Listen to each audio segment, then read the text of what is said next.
Welcome guys, and in this video I'm going to show you how to reset a TalkShark mouse. So basically what you'll need to do is click on the left button.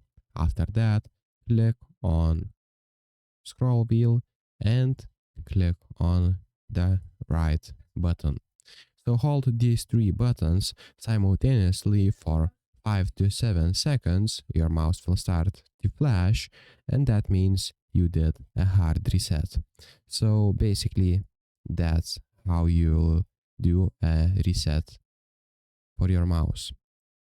And if you have other problems, what you can try is basically unplugging it, taking out your dongle, and after that putting back in and checking if that works. So if this video was helpful, please make sure to subscribe to Guide to Everything, comment down below for the algorithm, and see you in the next one.